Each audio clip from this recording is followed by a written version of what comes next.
This video guide is for you to see how to use Excel to select 60 random samples out of a longer list of samples.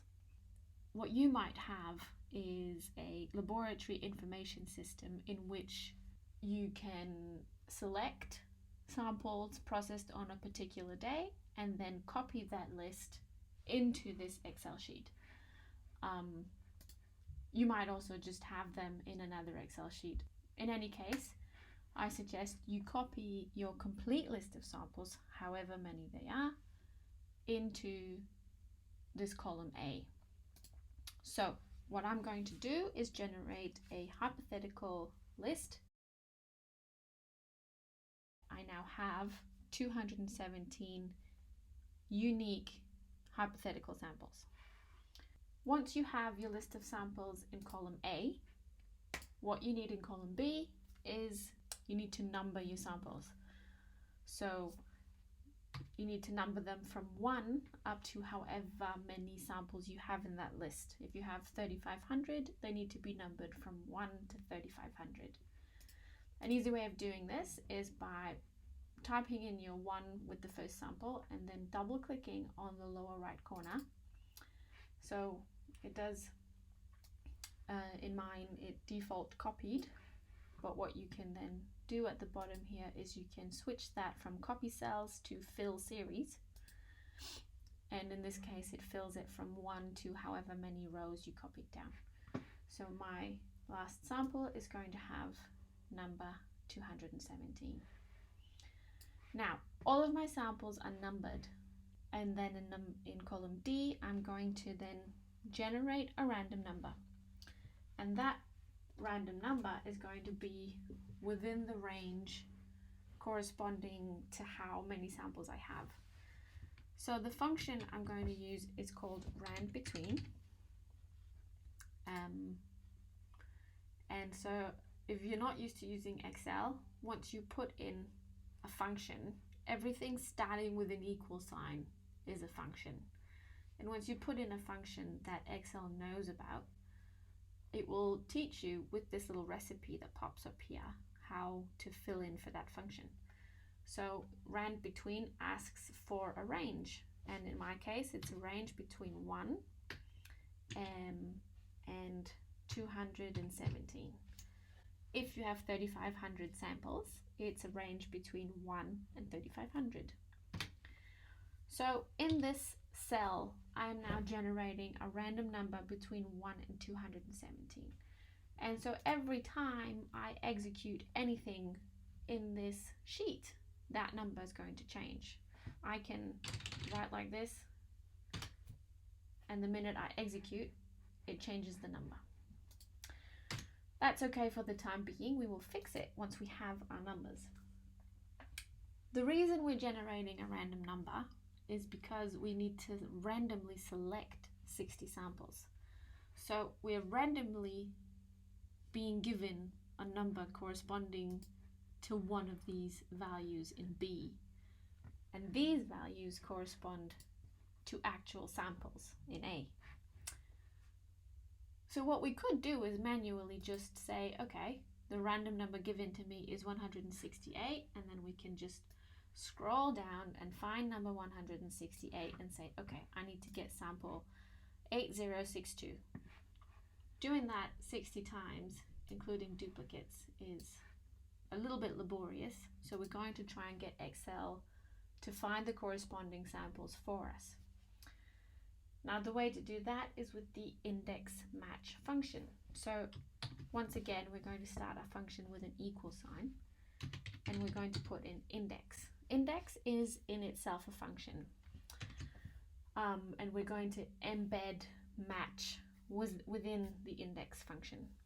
So the first thing we need to give in the index function is the array where Excel is going to find the answer that it's looking for.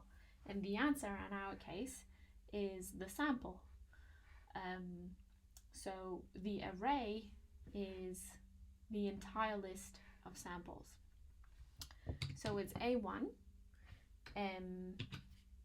to A217 in my case. So by putting the cursor next to your cell and pressing F4, it embeds these dollar signs, and that is what fixes your cell value. Now that we've given the array that it needs to find the answer in, we will put in our match function. Match, start parenthesis. The match function wants to know what value it's going to look for. What value is it looking up? And in our case, it's looking up this value, D1, which is a randomly generated number in the range that we indicated.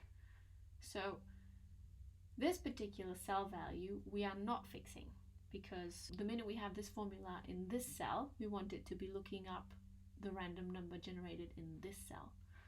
So this one we're not fixing with dollar signs. Instead, we're moving on, and it will tell us what's my lookup array, and that's column B.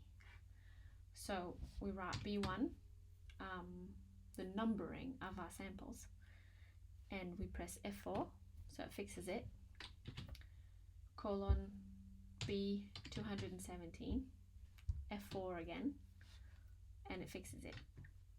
Let's see if this works. We have selected one random sample. What we need is 60. So instead of copying down only 60, we're going to copy it down somewhat further than that. I'm actually going to zoom out in order to do that without too much trouble. Copy down, let's say this many.